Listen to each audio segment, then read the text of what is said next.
And we are recording. So, welcome to Trin TV. This is our third show, and I'd like to welcome today our special guests, Bailey Greetham and Sarita Karir. Hello. Bailey, can you give us, the viewers at home, a little bit of an insight to who you are? Yes, of course. So my name is Bailey Greetham. I'm a 17-year-old business owner and an amateur boxer, and have been for about 4 years now.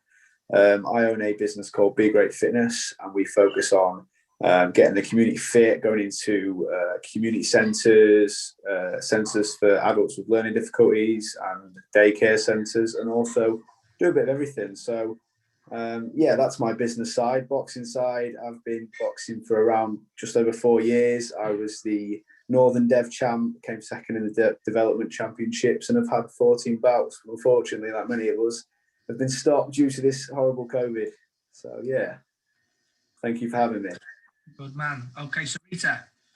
Hi, I'm Sarita. I'm 45 years old. I am a part-time CrossFit coach, full-time driving instructor, previous primary school teacher, a little bit of a health and fitness fan. I come from a little bit of a background of sort of mental health stuff and recovery. And at the moment, I'm really pushing forward, talking about motivation and fitness and nutrition, and the links between that and being mentally well. Okay, good. For those who don't know me, I'm Andy Cox. I'm the general manager at the Trin. I'm also head coach of the boxing club, so I've got my hands in really the different pies in which we operate the activities at the centre. But my main job moving forward is to try and develop the opportunities, whether that be in education, community, or sport, in our local community.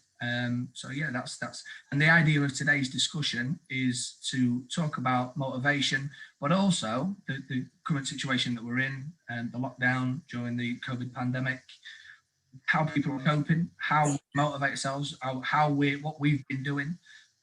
So the real thing is, I'm going to throw it out to you first, Sarita. How have you been coping with the lockdown, and how's your mentality in general? So I think I've coped with lockdown very well, but not without structure and planning. The first lockdown did not go well for me. I took up a lot of eating and drinking and bad habits. I did train throughout, but the first lockdown got me. So I was very determined that this time around it wouldn't get me. So I've coped with it very well. There are times that are low, generally when I'm on my own and I've done all the training I can possibly do, and I've eaten well, and I've done a walk, and I've cleaned my house.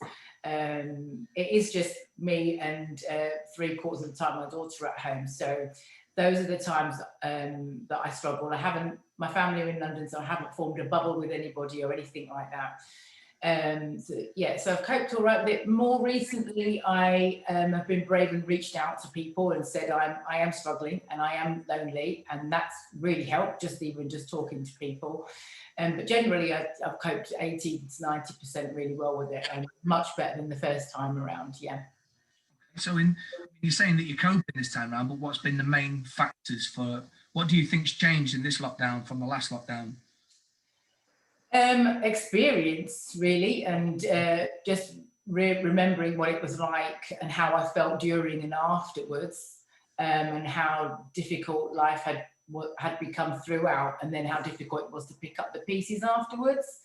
Mm-hmm. So there's life experience, really, and fear almost of not going back to that place and being that person again. I have an 18-year-old daughter who tends to copy what I do. So in the first lockdown, we were all, unhealthy in this household, and I believe I led that. So this time around, it's completely different, and we're a really, really healthy, strong household. And I looked back at all the things that were not right then. So, for example, buying rubbish food, not having good food in, getting takeaways, getting involved in this kind of, it's 5 o'clock somewhere, let's have a gin, it's midday. And, the complete shock of the first lockdown. We're not shocked at this lockdown. Like we know what to do in the lockdown and what not to do, and so that's how it's different this time. So it goes back to the saying, what don't kill you makes you stronger. Exactly. So now I get my fruit and veg and meat delivered on a weekly basis, and don't go to any supermarkets and stuff for COVID reasons, etc. And cook really well, eat really well, sleep phenomenally, and train 1, 2, 3 times a day. It varies. Good. Hey Bailey, how have you been coping? Have you been proactive, or you been? Well, yeah, I'm sort of similar to Sarita, to be honest. The first lockdown, my mentality was very much, this is a massive break. You don't know how long you're going to get off. You don't know when you're going to get this much time off again. Relax, enjoy, and have some downtime. So I took that as very literal and just went straight into it and just did as much relaxing as I could. I mean, I trained, but it was a lot of eating bad stuff and just sleeping and slobbing around. And I think towards the end of the first lockdown, when we were slowly coming out, I started getting a little bit more active, back to the boxing club, back to the training full on.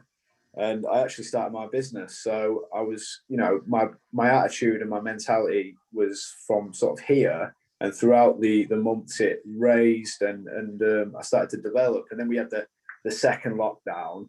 And in that one, I was still working. I just found a new job. So I'm the marketing director at a local fashion retailer, which is Jazz Clothing.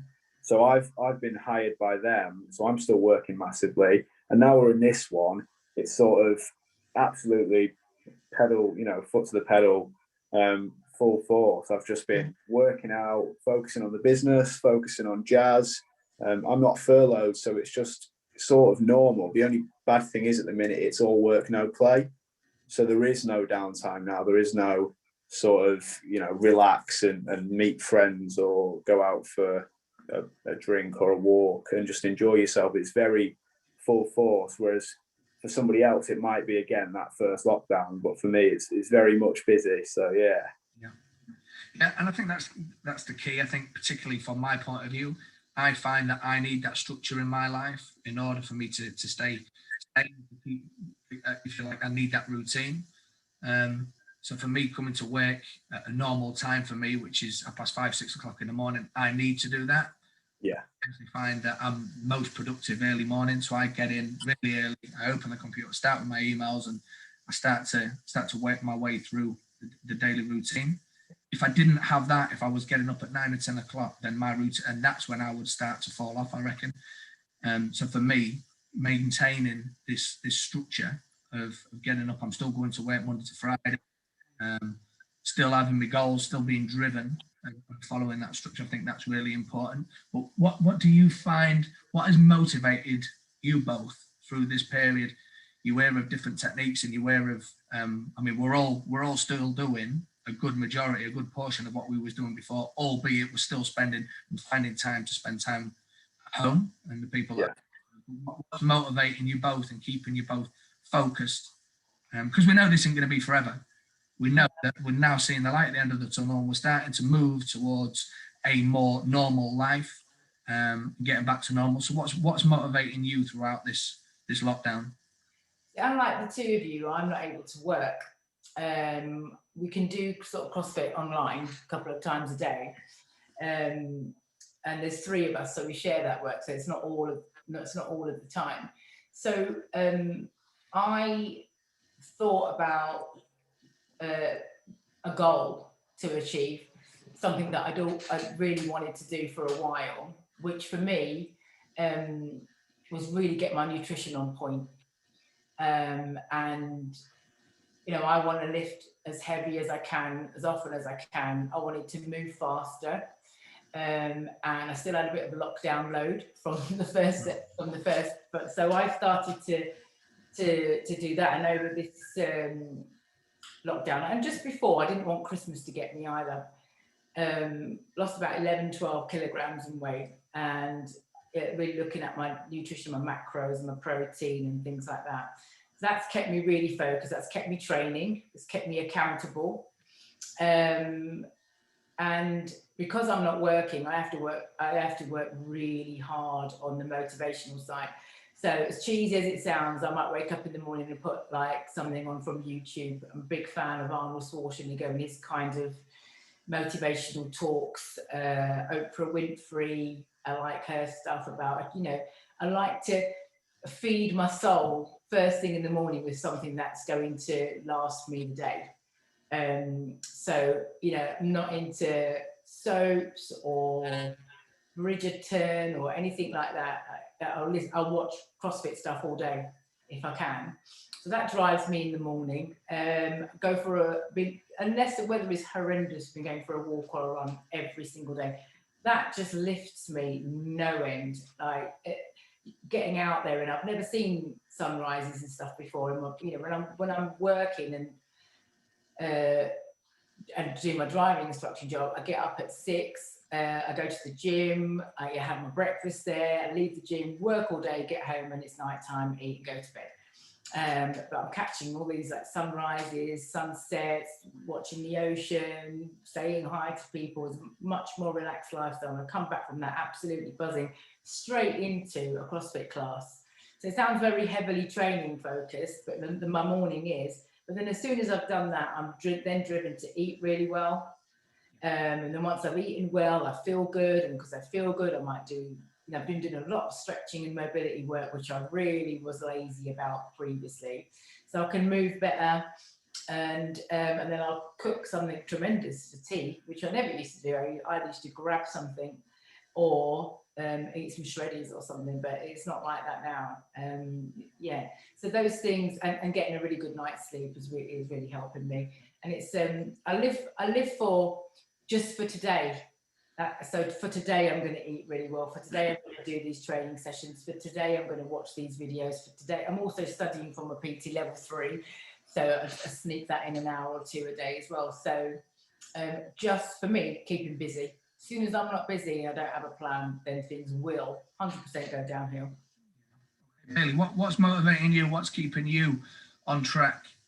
So motivation's been a tough one for me, actually. Some days I do just not feel up for it. I get up and I don't know how to motivate myself. But what I've found over the lockdowns and what I've learned is that setting little goals is it. Like Sarita said, it's the just for today. Try and work out today. Try and get that little bit extra on your course and stretch today, and try and do that, you know, a little bit more. And setting that each day and getting that complete each day. So that's been sort of my technique. But also being a boxer, we sort of look forward to the bouts, and training wise, I know a lot of us have just felt like, what are we training for? Because I suppose people train for physique, people train for fitness, people train for, you know, all sorts. But with boxing, it's like you've got that one specific thing you're training for. And without that, it's been a little bit tough to get more on that training side. So I've sort of tackled it by setting out one long-term goal, which for me is, you know, there is going to be an end goal. Look towards that first bout when you get out, get your fitness back up, and look towards that, you know, the first thing you're going to get back to do. And the little goals daily is do your workout today, get your course done. So yeah, it's sort of pinpointing it from both sides. That's my technique at the minute. Yeah, I can relate to that. For me, something that I do every year, I map out the things that are important to me. I call them the 3 Fs, and that's fitness, family, and finance. And they're my 3 headings. And then they're the 3 things that I find that I need to get the good balance of. And the finance doesn't necessarily anything about, I'm not chasing any more money, or I'm not, it can be something that's business related. It can be something that's going to make my life better, or the centre better. It could be that I want to go on a holiday, anything like that. So I think it's important to get them goals down, because at the end of the year, that's how I'm gonna evaluate the year. So the roads to get there might be slightly different. I might get there a little bit longer than what I wanted to. But if I go to the fitness ones, for example, so it could be that I'm to run 3K in under 21 minutes, and that'll take some training. So that I'll, similar to what you said, Sarita, I don't necessarily follow a one program, and that's what you like about CrossFit. It's different all the time, and for me, if it's to focus on, so I know for the next few weeks until I get my run in under 21 minutes, that's what I'm going to focus on. I might have to run 3 or 4 times a week in order to achieve that. Then the next one could be completely different. It might be to perform, I don't know, next week, funnily enough, is what I call my birthday squat. So that's what I've been training on since Christmas. So I do whatever I weigh. So I'm looking at just over 80 kilos, and I've got to do 35 reps on Monday in one set, which is quite good going for me, but it's something that I just can't turn up and do. So I know that from the first week in January, I've had to put a training plan together in order for me to accomplish that. So then that'll be the first tick off in my fitness category, if you like. So first of all, for me, it's the structure, is having a structure in place of things that I want to achieve. The fitness, family, finance, and I'll identify at least 3 things in there that I want to achieve in each category to keep me focused. Going back onto what you said, Sarita, I find it really important, and some people will say it's cheesy, but things that like either motivational quotes or listening to inspiring people in the morning. I'm a big fan of Arnie, exactly the same. I like listening to Denzel Washington and 1 or 2 others. I've got some really good ones that are on YouTube. And then my drive to work early in the morning when we all feel like, oh, I want to go back to bed, stick one of them on, you drive to work. By the time you get here, you're ready for the day, and I'm ready to at least get stuck in for a couple of hours. I'm really productive in them first couple of hours. So that really helps me. Little things like even now in front of me, I've got either little motivational quotes. For me, one of my favourite films is The Pursuit of Happiness. And that chat that he has with his lad when he almost questions himself when his lad says he wants to be a basketball player. And at first he says, well, no, seriously, what do you want to be? And then he goes back and says, well, no, actually, do you know what? If that's your dream, go for it. Don't ever let anybody tell you can't do something. So I've actually got that on my desk. Little things like that I look up and I go, yeah, that's it. And the other side, I've got the success. You've probably seen this before, what people see above the water, the iceberg, the success, and then underneath you've got the hard work, the perseverance, the late nights, the rejections, the sacrifices, the discipline. And that motivates me because I think, do you know what? People will only see what's above the water, not necessarily underneath the water. So little things like that I find. So I've got my goals on one side and I know what I need to achieve, and that's going to help me motivate me. So I'll click on my phone, I'll go, right, you did say you was going to do that, so you need to crack on and get it done. But what's going to get me there is having that little bit of motivation, pictures of my family, pictures of my next goal, my next achievement could be to go on holiday. So there might be a picture of my next holiday destination, and I know that's what I'm working for. So I think that's key. But what do you think? What do you think you've learned from these pandemics? Because I mean, a lot of people will focus on the issues and the problems. Me personally, I can say that I've found that I'm structuring my life better, in that I'm now spending time to spend more time with a family. I've found this time useful because I'm now bringing my boys both play football. So I'll now spend a couple of hours a week where we do some football sessions together, which I wouldn't necessarily have had time for before. So that's what I've learned. I've learned to structure my life. Have you picked up anything like that during these lockdowns? So many things. I've learned that I can chill out. I wouldn't consider myself to be a very chilled out person before, my daughter will tell you. And I'm far more relaxed than I've ever been. Although there's always this underlying anxiety of I'm not working, so I'm not earning, I'm not working, so I'm not earning. So you've always got that. But on top of that, we've managed on a lot less than we normally have coming in. The government have been helpful with universal credit, and I'm very grateful, but it's not what I would normally earn. I've learned that I can work out at home if I don't have any other choice. And one of the things that I love about CrossFit is the community aspect. And I was that person for a while that wouldn't train by herself. But now it's a needs must thing that I can do that. I learned that I really like cooking. I didn't think I did. I've got some slow cooker skills going on at the moment. And yeah, I learned how stressful my job is by not doing it. If that makes any sense. I mean, when you're a driving instructor, you're literally trying not to die all day and kill other people. And didn't realise how mentally how stressful that was until I've got as relaxed as I am now. Yeah, those are, I think, my main points, really. Bailey? Yeah, so I mean, what haven't you learned throughout lockdown? It's been a massive learning curve for everyone. Personally, just before the lockdowns, life was quite a rush. It was quite days would go fast, and you'd have that sort of get things done. But I've learned that slow down a little bit. Focus on today, slow down a little bit, and it's okay to relax. It's okay to have downtime. Sometimes you won't get some stuff done, and it's all right because there is tomorrow. And previously, where you've got work tomorrow, you've got to be somewhere at some time. You didn't think that you had to get things done today. I'm always in a rush, so it's just taught me to slow down a little bit and to realize it's okay. Whenever it is, it's going to be okay. We'll all get out of this lockdown. We're going to come out of this at the end. It's going to be all right. Yeah, I think that's really important because a lot of people at the moment naturally will be focusing on the negative side of what we're going through and what we're in the paper and what we're listening to on the news.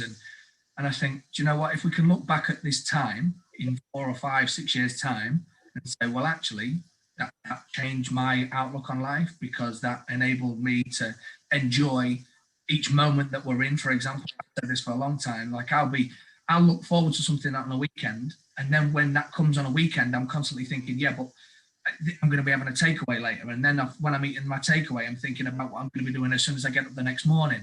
Yeah. And then I didn't really necessarily enjoy being in the moment. And I think that's one thing that we might be able to enjoy that a little bit more. We'll appreciate things a little bit more. And the next time we meet somebody in the park, or the next time that we see the sun shining on Cleethorpes seafront, things like that, just the small things we'll actually appreciate and enjoy being in that moment. And if we can maybe take some of the positive things and we can look at things a little bit more optimistically and start thinking, well, and we might appreciate things a little bit more, then if we can, and we look back on this time and go, well, actually, that changed me and I enjoy my life much more and I appreciate things much more and I enjoy spending time with family and friends much more, then I think that can only be a positive thing. Yeah, definitely. I agree. Okay. How do you think it's changed, the pandemic's changed or helped you overall, Sarita? Are you thinking the same as us? Yeah, I do think that. I think that I'm always having a little conversation in my head about when I go back to work, am I going to have the balls to make the changes that I'd like to make? I've listed a load of stuff to you, like in terms of the cooking and the sunrises and training a couple of times a day, etc., and chilling out, which I never do in my working life.